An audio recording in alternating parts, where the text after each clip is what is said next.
प्रेमी सज्जनों की सेवा में किस्सा पद्मावत पेश है। किसी समय का जिक्र है कि रतनपुरी शहर में राजा जसवंत सिंह राज करते थे। उसका एक पुत्र था जिसका नाम रणवीर था। उसी शहर में एक सूरजमल सेठ था जिसका लड़का चंद्रदत्त था। चंद्रदत्त और रणवीर की बचपन से ही दोस्ती थी। एक दिन दोनों दोस्त जंगल में शिकार खेलने चल दिए और शिकार खेलते खेलते बहुत दूर चले गए।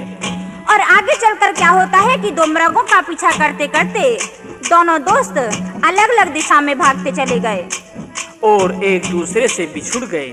शाम हो गई थी। रणवीर को प्यास भी लगी थी, थक कर चूर हो गया था। और ऐसी स्थिति में उसे एक बगीचा नजर पड़ा। बगीचे में एक सुंदर तालाब व एक सुंदर महल भी था। फूल खिले थे और वृक्षों की शीतल गहरी छाया थी। रणवीर ने सोचा कि आज रात को यहीं विश्राम करना चाहिए और दोस्त चंद्रदत्त भी घूम फिर कर यहीं आ जाएगा। तो बाग में आराम करने की इच्छा से रणवीर बाग में प्रवेश करता है। लेकिन बाग की मालन ने रणवीर को गेट पर ही रोक लिया। कहने लगी कि ओ परदेसी, ये बाग तो जनाना है। यहाँ राजा की लड़की अपनी सखियों के साथ तालाब में स्नान करने व झूलने के लिए आया करती हैं। अतः किसी मर्द का बाग में घुसने का कोई काम नहीं, इसलिए फौरन बाग से बाहर हो जा। लेकिन रणवीर मालन से कुछ देर आराम करने की विनती करता है। बाग की पहरेदार मालन वह रणवीर के जवाब सवाल होते हैं। क्या कहते हैं?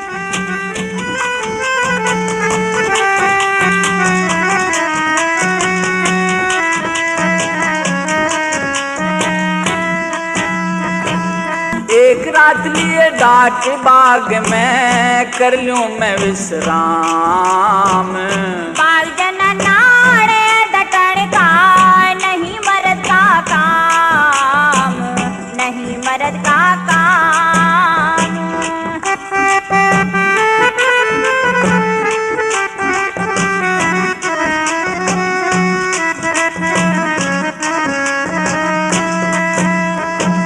दाना पानी मानस का जन कितल्या कैन गेरे।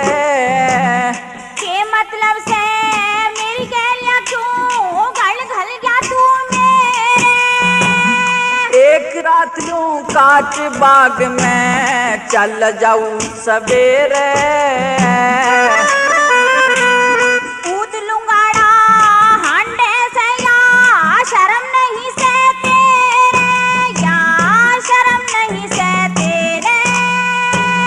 कौन सी देखी बेशर्मी क्यों सहम करे बदनाम।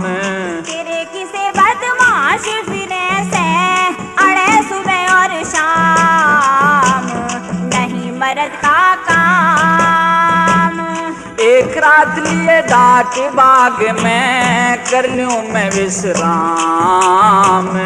बाग जनानाड़े डटण का नहीं मर्द का काम, नहीं मर्द का काम।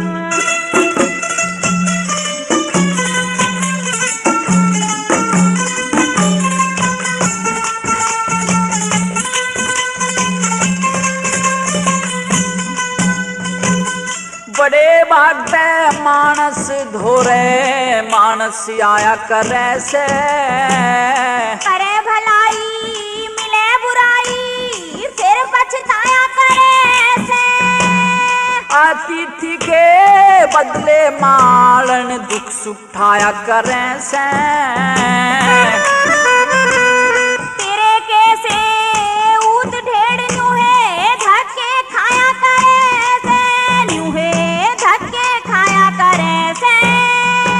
मैं ऊत लूंगाड़ा कोना मालन सू छतरी का जाम।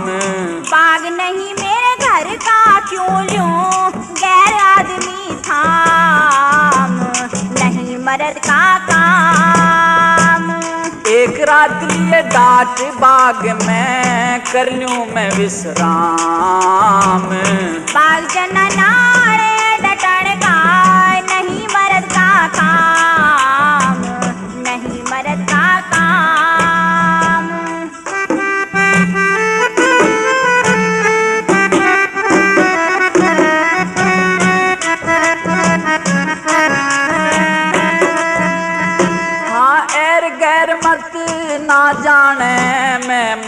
पास ठोर ठिकाने का। मीठा बोले करे खुशामद, भेद नहीं मर जाने का। तेरे मेरे राम विचारे, चीज तेरी न ठाने का। वक्त उठ के चाला जागा, तू सुबह नहीं पाड़ेगा, तू सुबह नहीं पाड़ेगा। एक रात ठहरन के बदले ले मुंह मांगे दाम। कदे मने मरवा दे तू इन बागा में सरेआम, नहीं मरद का काम। एक रात लिए डाक बाग में, कर लूं मैं विश्राम। बाल तना नाड़े डटन का, नहीं मरद का काम, नहीं मरद का काम।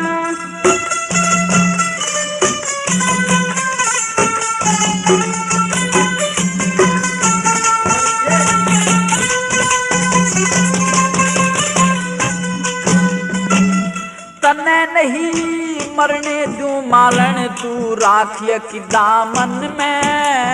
कदे वक्त पड़े पे धोखा दे जा, मैं फंस जाऊं उलझन में। हीरे पन्ने मोहर असर पी कर, गाप करूं तन धन में। मारे जाबे मौत अड़े नुहे, फिकर घड़ा मेरे तन में, फिकर घड़ा मेरे तन में। करमपाल ने मिला गुरु जय सिंह, खास निरोजपुर ग्राम। सतपाल कहे हर वंश लाल, गुरु गंगा कैसा धाम, नहीं मरद का काम। एक रात लिए डाट बाग में, कर लूं मैं विश्राम।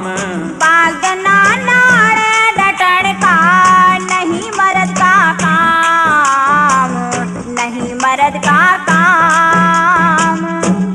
इस प्रकार मालन से बहुत विनती करके रणबीर बाग में ठहर गया। लेकिन मालन ने रणवीर को चेतावनी दे दी कि सुबह राजकुमारी व उसकी सखियों के बाग में आने से पहले ही बाग से बाहर चले जाना होगा। अब तो रणबीर ने रात को बाग के महल में विश्राम किया और सुबह उठकर चलने का विचार उसके मन में आया।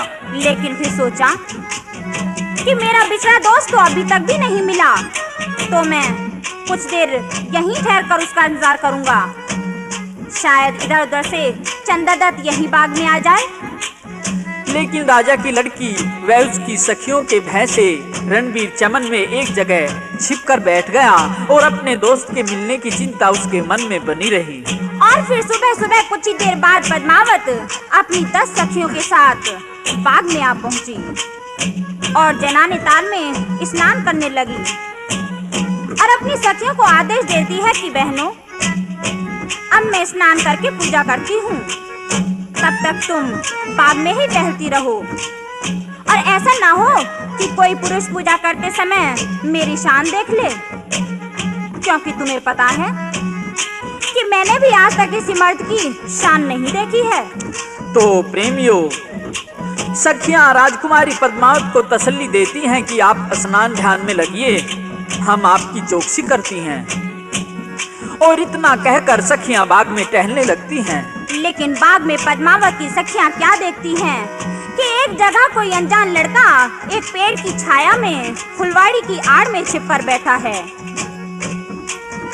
सखियां झपट कर उस अजनबी लड़के के पास आती हैं, उसे फटकारती हुई लुच्चा लफंगा कहती हैं और ये भी कहती हैं कि हमारी उस सखी ने जो ताल में स्नान कर रही है, किसी मर्द की शान को न देखने की प्रतिज्ञा कर रखी है और तू काफी देर से यहाँ बैठकर हम सखियों को स्नान करती हुई को छिपकर चोरजार की तरह देख रहा है। लेकिन रणबीर पहले तो उनसे बताता है कि मैं कोई चोरजार नहीं, मैं तो एक राहगीर हूँ, विश्राम करने बाग में आ गया हूँ। लेकिन सखियों की यह बात उसके दिल पर चोट पहुंचा देती है कि उनकी एक ऐसी भी सखी है जो प्रतिदिन जनाने ताल में स्नान करती है और किसी मर्द की शान तलक भी नहीं देखती है। तो रणवीर उस लड़की के एक बार दर्शन करने की इच्छा मन ही मन करने लगता है। तो सखियां धमकाती हुई रणवीर से क्या कहती हैं? और रणवीर अपनी भावनाएं व्यक्त करता है किस तरह से।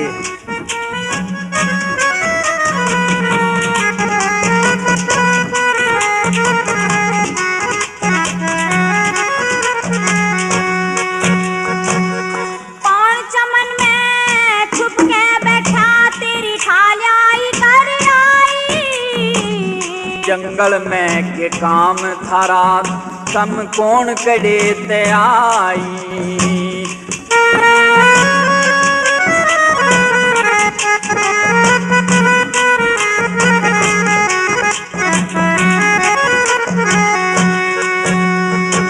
ये चोर जार से नशेबाज तू भंग पीरा बिन छाड़ी। अपनी सखी के दरस करा दो मन अमन में ठानी। मारा जागा परदेसी क्यों तख्ता बीर बिरानी। दरस करे बिन सिहुर के न पीऊं ठंडा पानी। गुण सा तेरे रोग छिड़ियाना मारे पास दवाई। तला जनने न्यारे आली कौन से इसी लुगाई। कौन चमन में छुप के बैठा तेरी थालियाई कर आई। जंगल में के काम थारा तम कौन करे ते आई।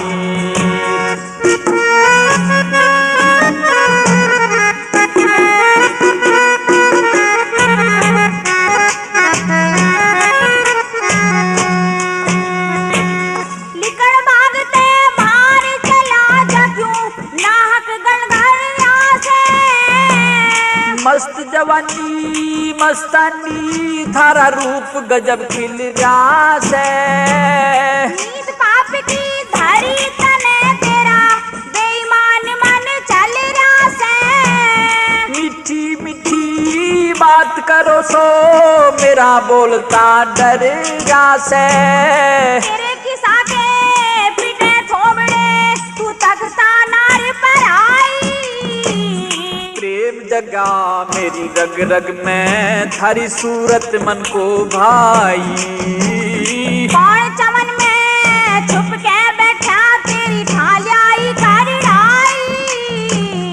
जंगल में के काम थारा तम कौन करे ते आई।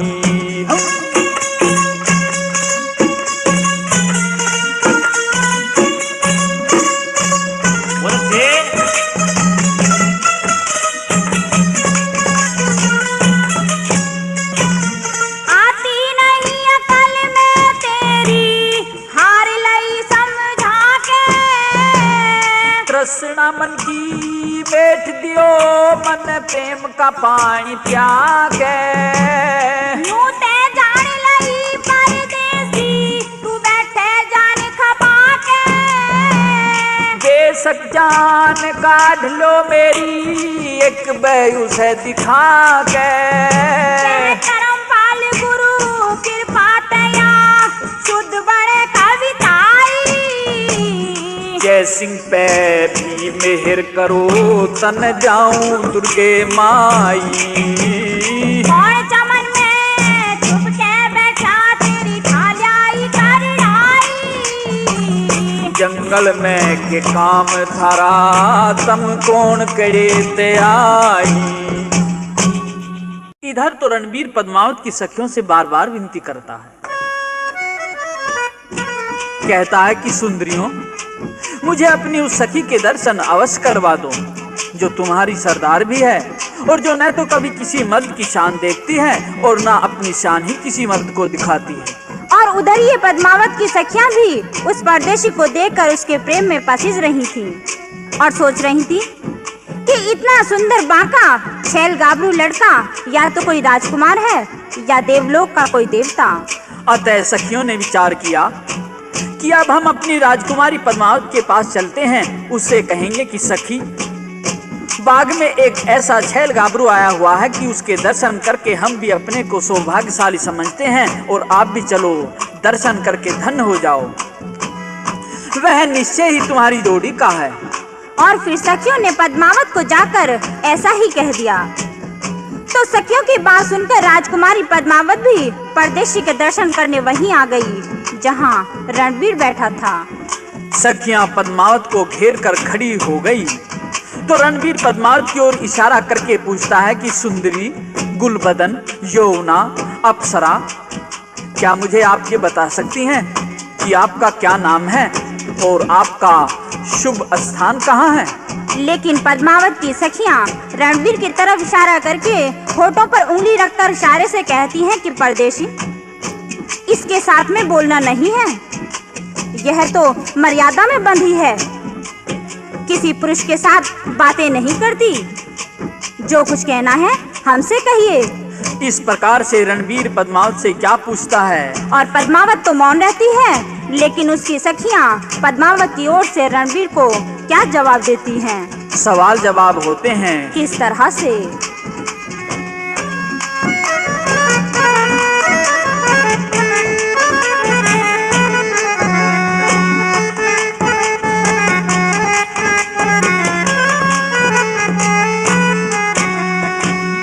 कौन करे की रहने आड़ी, पता बता दे सारा हो। के बुझेगा परदेसी तू, समझे ना भेद हमारा हो।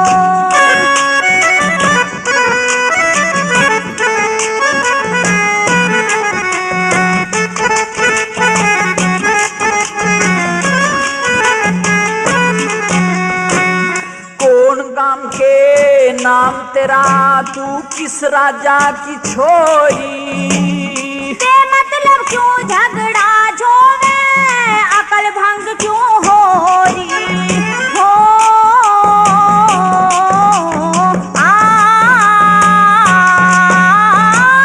बेमतलब क्यों झगड़ा झोवे, तेरी अकल भंग क्यों हो रही? हाँ, रूप हुसन की भरी तिजोरी, ओ जो बन जोर दिखारा। मूर्खपन में मारा जागा, इतना समझ इशारा। कौन कड़े की रहने आली, पता बता दे सारा। के बुझेगा परदेसी तू, समझे ना भेद हमारा। अब तो रणवीर के रूप हुस्न को देखकर पद्मावत का हृदय भी द्रवित होने लगा। एक तक रणवीर को देखती रही, उसकी छवि को अपने नेत्रों के पटल पर उतारने लगी।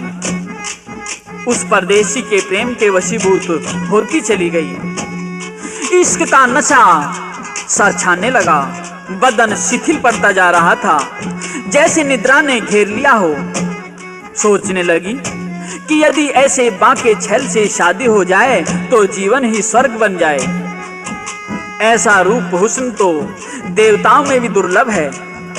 और फिर उस परदेशी के अधीन होकर 2 कदम चलकर फुलवाड़ी से फूल तोड़ लिया। सखियां परदेशी से बातें करती रही और पद्मावत फूल से परदेशी की ओर इशारे करने लगी।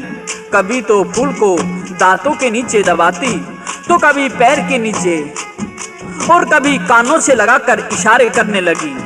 लेकिन रणवीर इन इशारों का कुछ भी अर्थ नहीं समझा और क्या कहता है।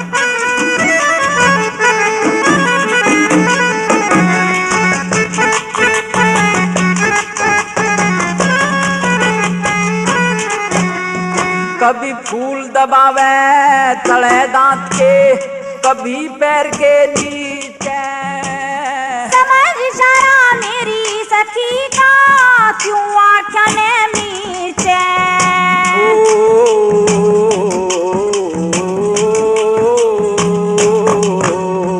कभी फूल बगावे डोरी खिंचैना, मेरी समझ में आ रहा हो। मन बुद्धि का खेल जगत में, माया एक नजारा हो। कौन कड़े की रहने आड़ी, पता बता दे सारा हो। के बुझेगा परदेसी तू समझे ना भेद हमारा हो।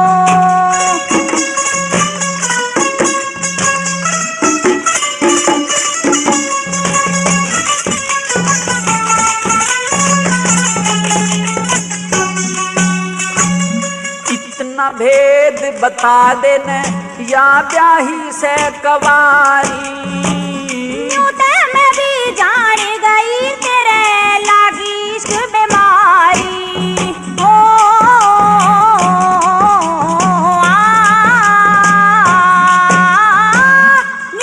मैं भी जान गई तेरे लागी इश्क बीमारी। दूर ते हूर घूर के खारी करया जान का खारा हो। इश्क बुरा जंजाल जगत में होना चले चारा हो। कौन कड़े की रहने आली पता बता दे सारा हो। के बुझेगा परदेसी तू समझे ना भेद हमारा हो।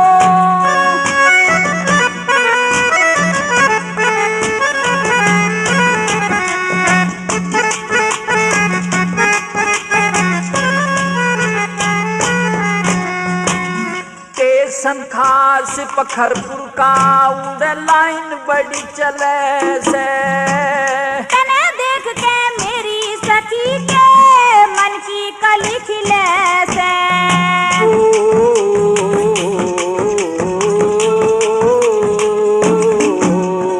यो सतपाल भी उड़ई मिले से बना जोड़ पे ढारा हो। इच्छा पूरी हो जागी तेरा रूप मेरे मन भारा हो। कौन कड़े की रहने आली पता बता दे सारा हो। के बुझेगा परदेसी तू समझे ना भेद हमारा हो। और फिर पद्मावत अपनी सखियों के साथ वहां से चल पड़ी। 10-20 कदम चलकर चक्कर खाकर गिर पड़ी। सखियां घबरा गईं, पूछने लगी कि राजकुमारी तुम्हें होश तो है, तुम ठीक तो हो, ये क्या हुआ तुम्हें? चलो उठो घर चलते हैं। लेकिन पद्मावत तो एकदम बेहाल थी। उसका तो शरीर परदेसी के प्रेम में बहक चुका था। रोम रोम शिथिल पड़ता जा रहा था। जिस्म की ताकत मानो बिल्कुल छीन हो गई थी। ऐसी स्थिति में पद्मावत में अब इतनी हिम्मत नहीं रह गई थी कि वह घर तक जा सके। तो पद्मावत जो कि परदेशी के इश्क में किसी घायल पंछी की तरह तड़फ रही थी, अपनी सखियों से क्या कहती है और रणवीर क्या जवाब देता है।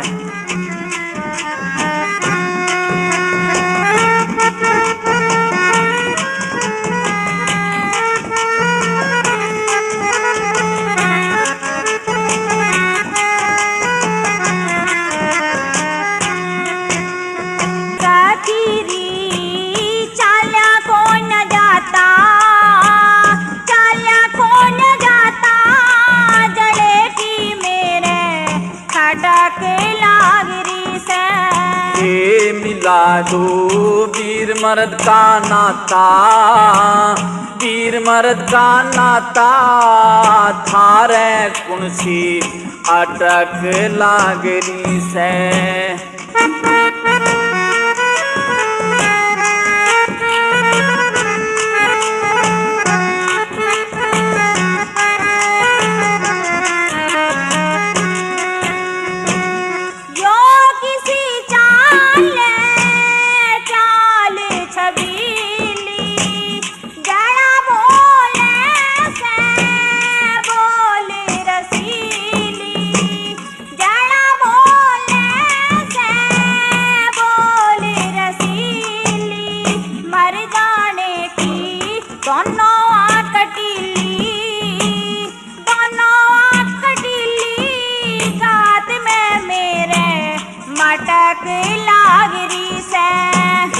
मिला दो वीर मर्द का नाता, वीर मर्द का नाता थारे कुणसी अटक लागरी से।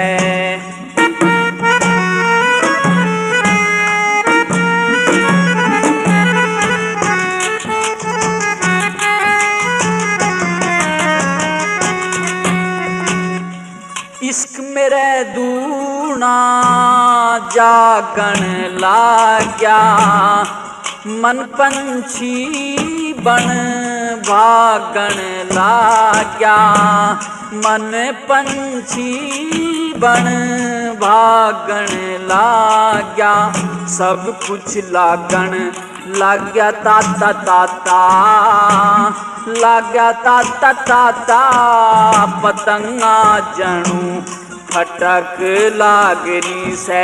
सखीरी घर ने चाल्या को न जाता, चाल्या को न जाता, जड़े की मेरे खटक लागरी से।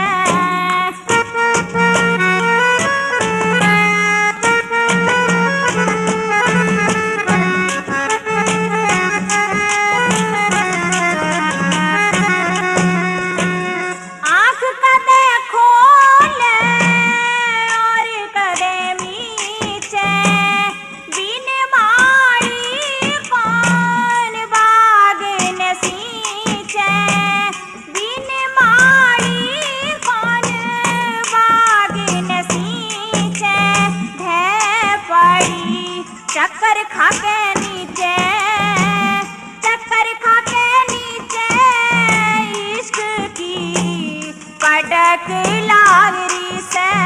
ये मिला दो वीर मर्द का नाता, वीर मर्द का नाता, थारे कुनसी अटक लागरी से।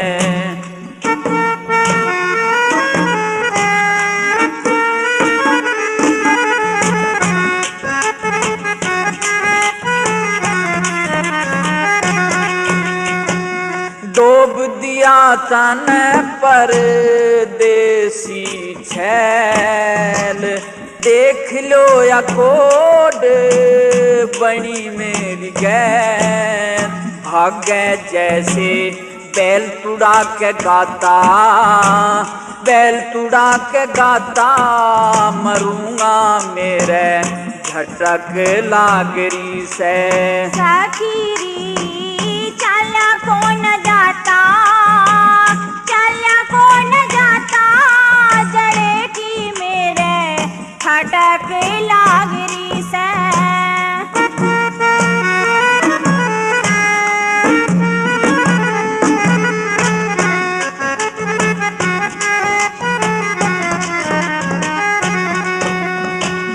विपत्ति की गाड़ी में फांस घले,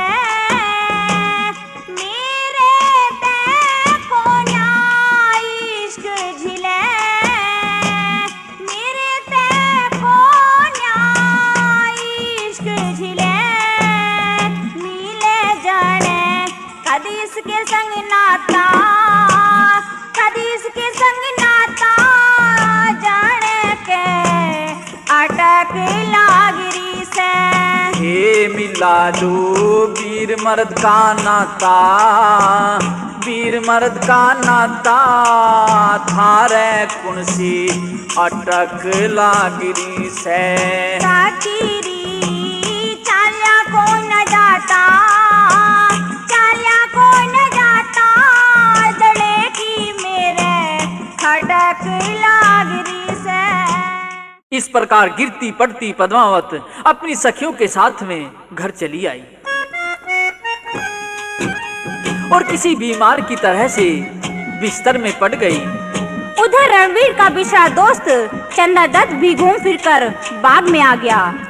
चंद्रदत्त रणवीर से पूछता है कि दोस्त, मैं तो कल से तुम्हें जंगलों में ढूंढता फिर रहा हूँ और तुम हो कि यहाँ बाग में मस्ती ले रहे हो, कहो कैसे हो? तो रणवीर चंद्रदत्त को कहता है कि मित्र, मैं तो बिल्कुल भी ठीक नहीं हूँ। मुझे तो ऐसा लग रहा है कि जैसे मैं एक अरसे का बीमार हूँ। क्यों भाई, ऐसी क्या बात है? और ये तेरे चेहरे पर उदासी क्यों है? दोस्त, वे फूल, अरे वे फूल मुझे बार बार सताते हैं। वे मुझे घायल कर गए। यार, कौन से फूल हैं? और तुझे घायल फूलों ने कैसे कर दिया? तो इधर रणवीर तो सारा हाल अपने मित्र चंद्रदत्त को बताता है। और उधर इश्क में दीवानी पद्मावत का हाल सुनिए कि वह तो प्रेम के मरज की मरीज अपने बिस्तर से 2 दिन तक उठी ही नहीं। तीसरे दिन तीजों का त्योहार था। पद्मावत की सखियां उसे बाग में चलकर झूलने के लिए बुलाने के लिए जाती हैं, लेकिन परदेशी के प्रेम में आशिक पद्मावत के बदन में इतनी श्रद्धा कहाँ कि वह उठकर झूलने के लिए चल पड़े। सारी रात उसको तो प्रेम रोग ने ऐसा झकझोरा है कि पलंग पर रोती सुबकती ही रही है। तो प्रेम रोग की बीमार पद्मावत झूलने जाने से भी इनकार करती है और रात भर की अपनी व्यथा अपनी सखियों को सुनाती है। किस प्रकार से?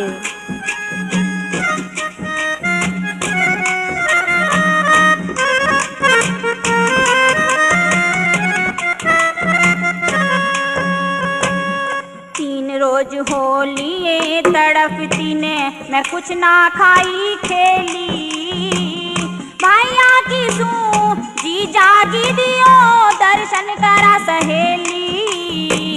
3 रोज होली तड़पती ने मैं कुछ ना खाई खेली।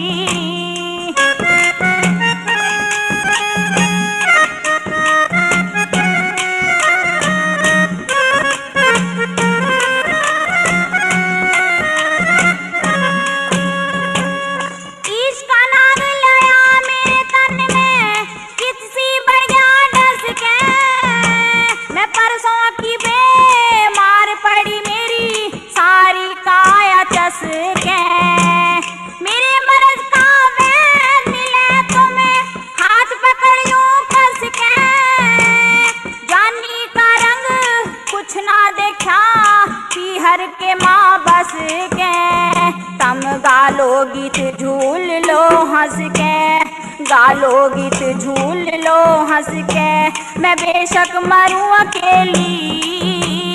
भैया की सू जी जागी दियो दर्शन करा सहेली। 3 रोज होली तड़पती ने मैं कुछ ना खाई खेली।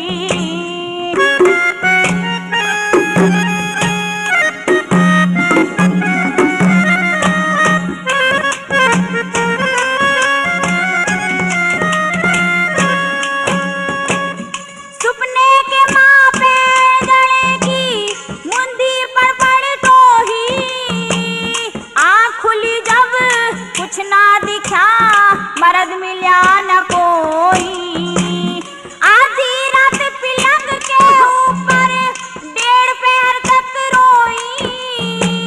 मेरी माँ ने उठ के पुचकारी मैं कर कर लाए भड़ोई। भौरा कदलेगा खशबोई जने, भौरा कदलेगा खशबोई, रुत पे फूल चमेली। जागी दियो दर्शन करा सहेली। 3 रोज होली तड़पती ने मैं कुछ ना खाई खेली।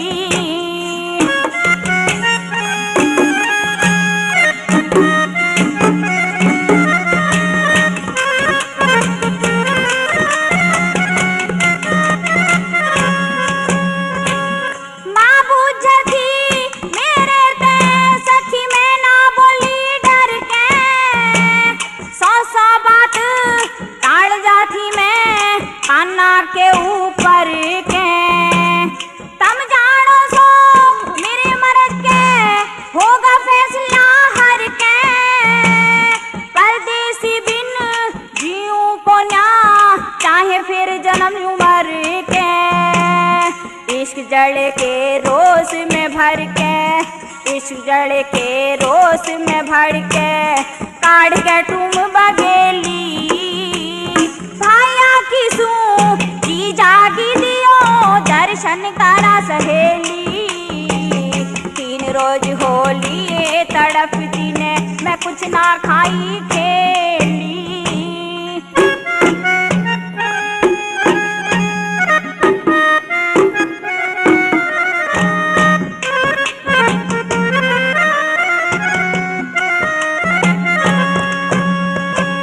बैठे न के जाने जो न जाने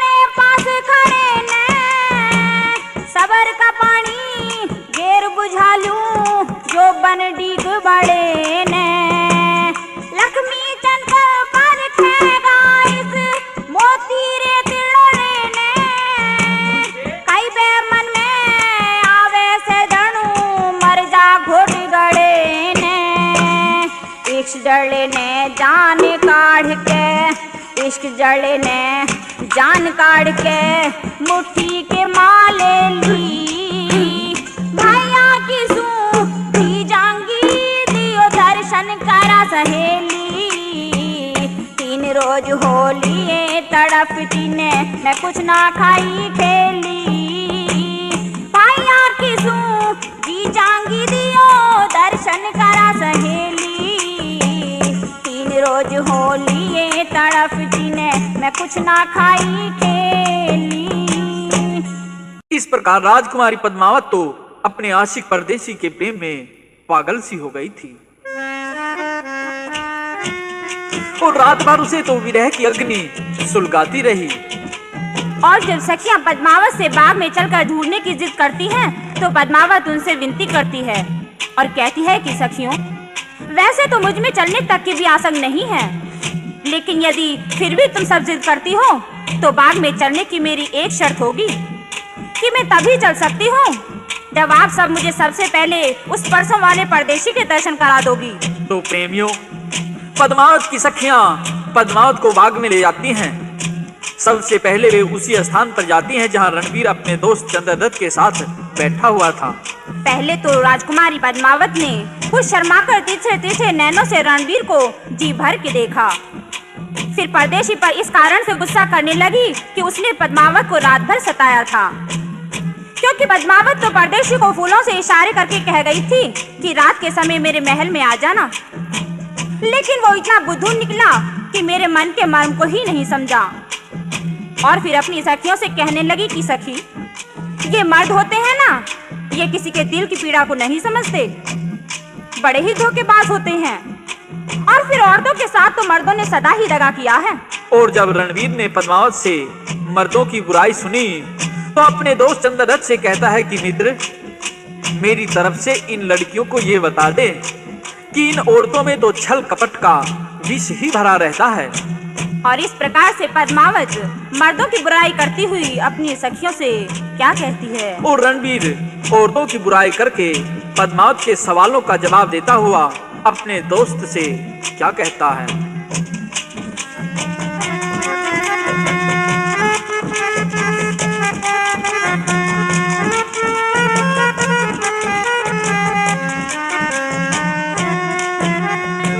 ये मर्द बड़े खुद गर्ज सखिए, धोखे ते बतलावे।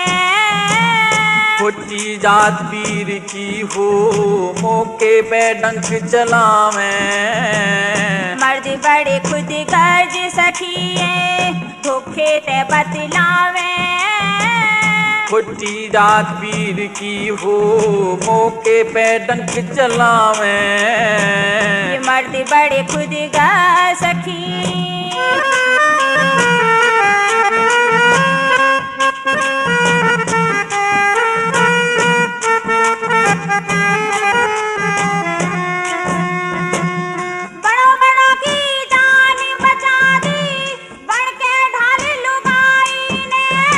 या गल काटन की तेज कटारी कर दिए घालू गाई ने।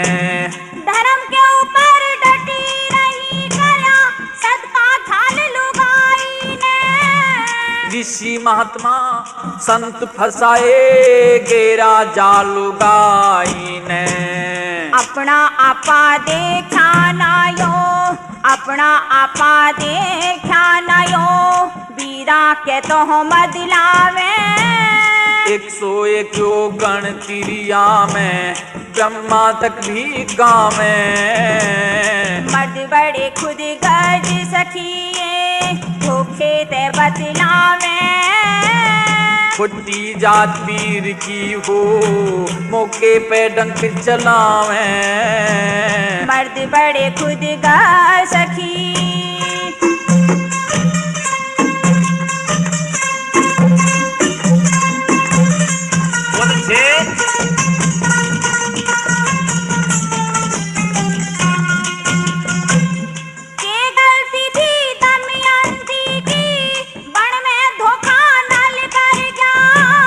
नल राजा का दोष नहीं, वो कलयुग बैरी छल कर गया।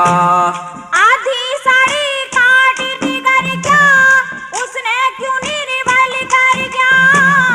रचा स्वयंवर, फिर दोबारा अपना नाम उज्जवल करेगा। मर्द की खातर तिरिया जग में, मर्द की खातर तिरिया जग में, 100 विपता ठावे। मार खसम में सती बने, झूठा जाल फलावे। ये मर्द बड़े खुद गर्ज सखिए, धोखे ते बदलावे।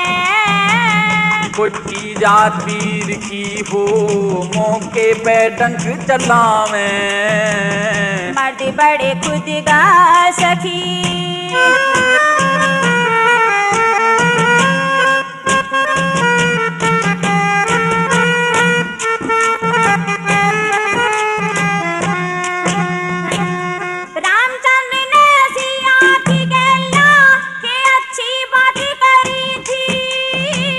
सीता कारण लंकपुरी में दिन की रात करी थी।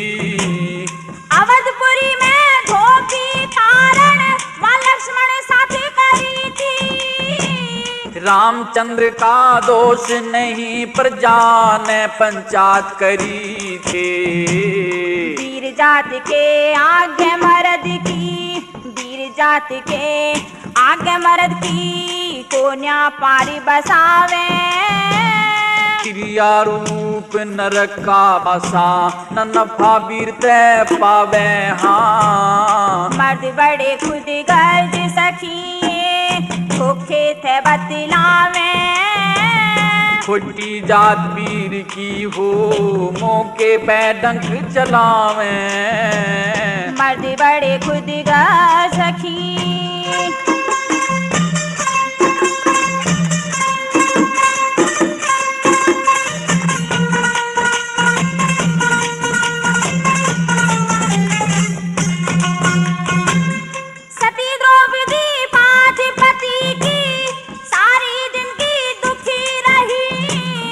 दुख भोग्या फिर राज मिलानू, जिंदगी भरवा सुखी रही।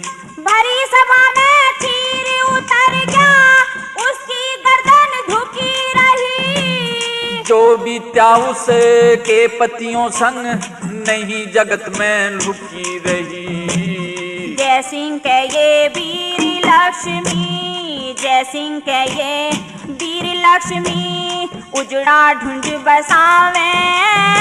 सतपाल गुरु हर बंश लाल को, हरदम शीश निवावे।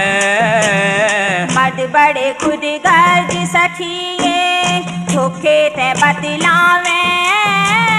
खोटी जात वीर की हो, मौके पे डंक चलावे। मर्द बड़े खुद गर्ज सखी।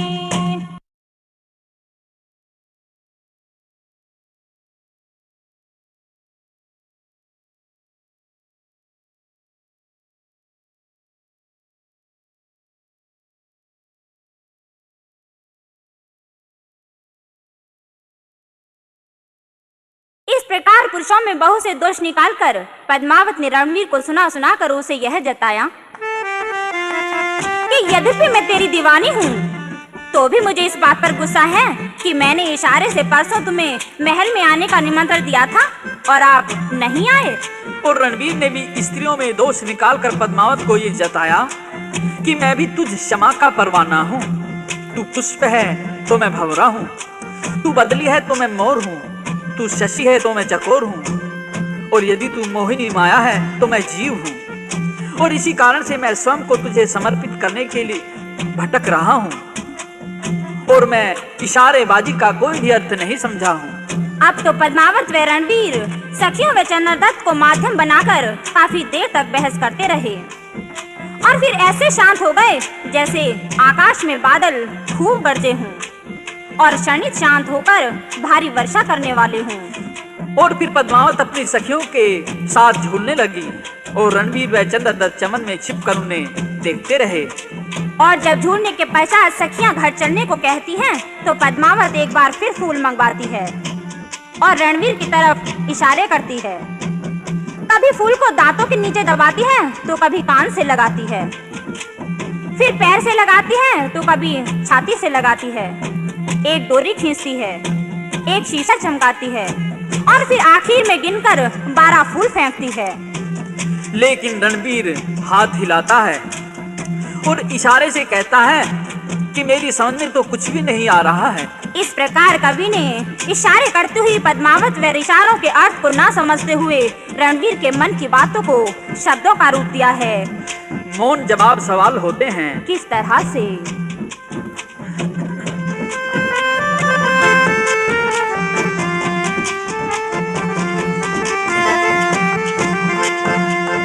परदेसी तू समझ बात ने, मैं करती तने इशारा हो। साफ खोल के कह दे नैना मेरी समझ में आ रहा हो। परदेसी तू समझ बात ने।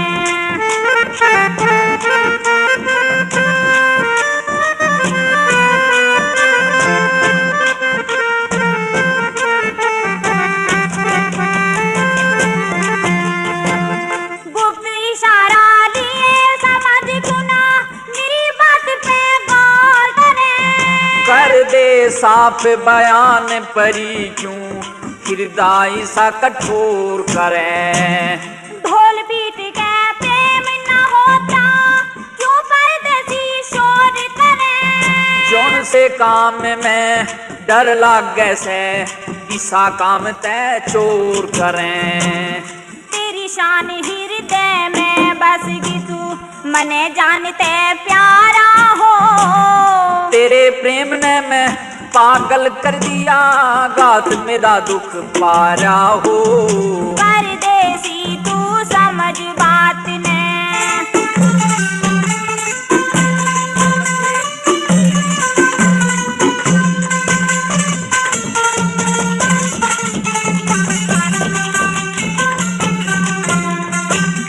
डोरी लटका शीशा चमका के अपना भेद बताया। लगी इसकी की चोट भेदना मेरी समझ में आया। 3 रोज से तड़प रही मेरी दुख पारी से काया। हंस कहने दो बात करें तेरा हो जा मन का चाया। मैं देखूंगी बाट तेरी फिर फूल बगा दिए बारहा हो। फूल सी कोमल काया तेरे जो बन का अजब नजारा हो। परदेसी तू समझ बात ने।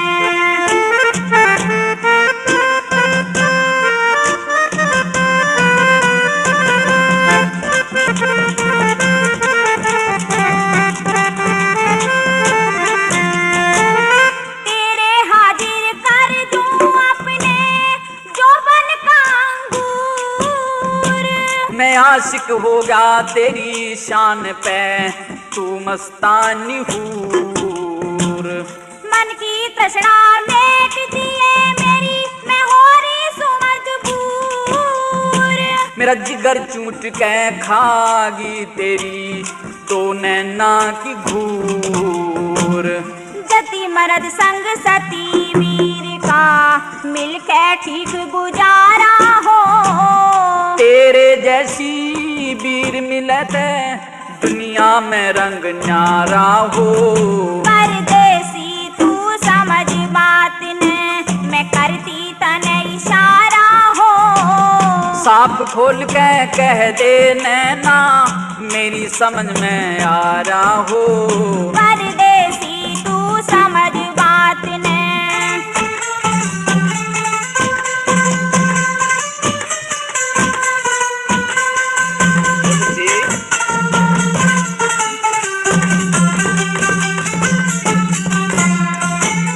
सारा भेद बता परदेसी, मिल सकिया मैं चाल पड़ी। बिन समझे मैं दुखी हुआ सूं, इश्क ने मेरी अकल हरी।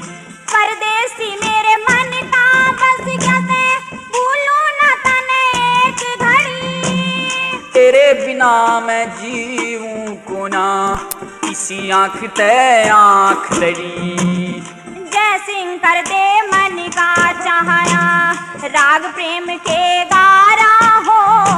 सतपाल कह हर बंस लाल, गुरु मिल गया स्वर्ग द्वारा हो। परदेसी तू समझ बात ने।